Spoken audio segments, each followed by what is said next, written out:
Stuart Nolan is chair of the Criminal Law Committee at the Law Society, managing director of DPP Law. Thanks for coming on, Mr. Nolan. The Chief Magistrate, said that the starting point is a sentence that goes from 26 weeks to 3 years custody. So how did Huw Edwards end up with a 6-month sentence suspended for 2 years? Well, the judge would have looked at all the circumstances and then assessed the mitigating features of the case. The facts of the case are pretty well known. So you'd have put that to one side and then looked at the mitigating features, which we know to be remorse, the mental health issue, the lack of previous convictions, and any other matter that was within their understanding. I'm sure there was medical reports. And putting those two things together, decide upon what the starting point would be, and then assessing what would be probably an important part of the mitigation was the plea of guilty, which reduces your sentence in any court. In this particular case, probably down from a third of what it would have been as a starting point. And then once they've got to that point, they then consider whether or not, if it's under, well, it would have been under 2 years, it's in the magistrate's court, the maximum sentence is 12 months, unless it's going to be, if it's more than one offence, then to see whether or not there are any prospects of suspending it. This is a normal thing to be done in any situation.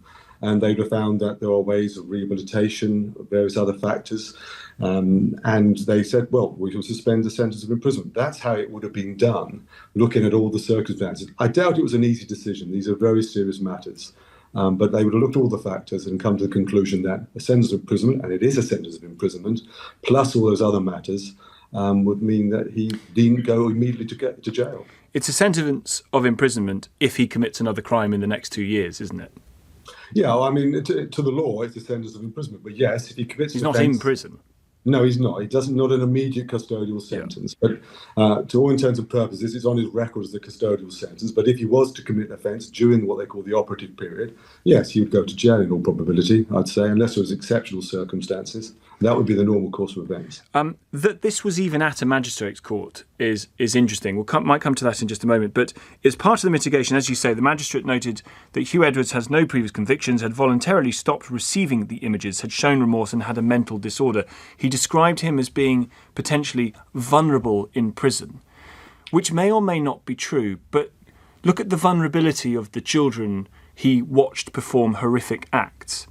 Some of these, the most serious category of images, which were moving images, which I understand is an aggravating factor. Yes, it is. Yes, I think there's at least one. I've seen the reports. Obviously, I don't know the full circumstance. Yeah. But yeah, I mean, there's no way that you can't say these are very serious matters, and that in certain circumstances, people, particularly those with previous convictions, get automatically immediate custodial sentences. It must be that in the situation of Mr. Edwards' position, I'm not suggesting it's because he was a personality, but because of the medical circumstances, the lack of remorse. And it is important that if at some point he stopped, has to be real remorse, and it has to be real medical issues. It would be, even if it wasn't Huw Edwards, something that I think most courts would consider, whether or not in the circumstances it could be a suspended sentence after imposing it. He's also going to be on a sex offending register, and he has to go through rehabilitation. He was considered not to be dangerous.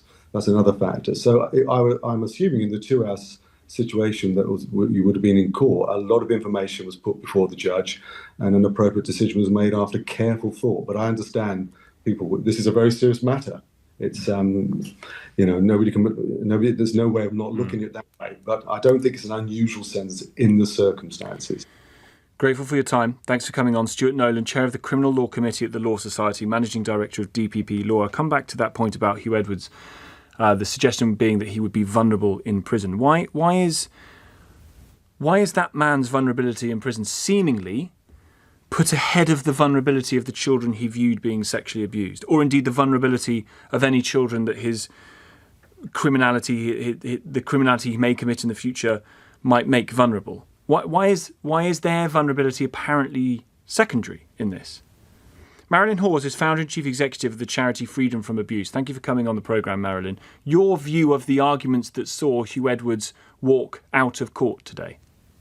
Oh, I was outraged. I mean, truly outraged, because normally I hear what that gentleman's just said, but normally, I mean, there was a barrister on earlier who actually said, as I also know after 20 years of doing this, normally cases like this should and would go to the Crown Court. Yeah, It didn't. yeah. It is incredibly serious. Yes, if anybody wants to know what he was looking at, do look up Category A on the Copine scale. It's drive time. I'm not going to say exactly Thank what you it very was, much, Marilyn. but these are children. If one more person says to me indecent images, I'm going to implode. He's arrogant. Oh, I'm sure he denied it. Do you know, I go into prisons, I talk to paedophiles, I talk to sex offenders. I've never known one admit it. They all think they're entitled to doing it. I'm not seeing remorse. He's only sorry because he's got caught, isn't he? And, oh dear, he's not going to get a job. Well, he's got a £300,000 a year income of pension from the BBC. So there's a lot of questions here about the BBC as well. And a sentence like this, which isn't a sentence, what message is it giving to others who are out there doing exactly the same and worse? And of course, the prisons are full. So he wasn't going to go to prison anymore, was he? Because that's all in a mess as well. But there must be paedophiles out there now rubbing their hands with glee saying, look at that. I can do this as well now. I mean, it's just absolutely shocking that I deal with the children. I deal with children who have been sexually abused. I mean, the man is a grubby little toad, frankly. Everyone that goes to a prison, yes, they get badly treated by other prisoners. Sorry, the one thing they don't like, prisoners, is people who abuse children and who enjoy looking at it. It's outrageous. Marilyn, I'm going to pause you there just for a second and pick up on what the Chief Magistrate said, which was the Chief Magistrate was persuaded that Huw Edwards didn't really know and had no memory of looking at those most serious images because of his mental health condition. Well, he looked pretty okay to me when he walked in the court. He looked incredibly arrogant, and like they all do. I'm sorry, I don't buy into that. This is the same barrister that said he had exceptional characters. Exceptional character, for goodness sake. Does he know what it means? That's what he said at the time. So, yeah, I mean, all right, his barrister's done a good job for him, hasn't he? And he's obviously been paid a fortune to do it. I'm sorry, he has no memory. Oh, yeah, that's a smart one, that, isn't it? Maybe he hasn't, in which case maybe he shouldn't have been in court at all. I don't believe him. I've heard too many people like him tell me they've even accused a child of, sort of coercing a grown man into doing this to them. You can't believe the garbage that comes out of these people's mouths. I've heard it so often. I don't believe him. I just think he got caught. Has he said, I'm so sorry to the children that were on those videos? It's out there now, all over the internet. Those children are still being viewed and watched for grubby little men like him. I'm sorry, I'm outraged by that, because do you know, honestly, Tom, in this country, the government and all governments, the 20 years I've done this job, no one gives a monkeys about the harm to children in this country. Otherwise, a lot of this would have been stopped. There's no one from government that's speaking out today, is there? I think we have talked about it before, you and I, Marilyn, but I've talked about it. I talked about it on the show lots of times. The apparent, I think some of the apparent softness that there seems to be towards men who view terrible images of children. I mean, Huw Edwards is not the only person to have escaped a prison sentence having viewed some of the most sickening and disgusting images of children. Grateful to you for coming on. Marilyn Hawes, founder and chief executive of the charity Freedom from Abuse. Can I read you this, please? It is from the psychological report that was done into Huw Edwards that built into the judge's findings about mitigation. Just want to read you this. So this is paragraph 16. The report's primary relevant findings are, and I'll quote this. Mr. Edwards is a complex individual with a psychologically challenging upbringing in which his relationship with his father was particularly challenging and probably damaging psychologically.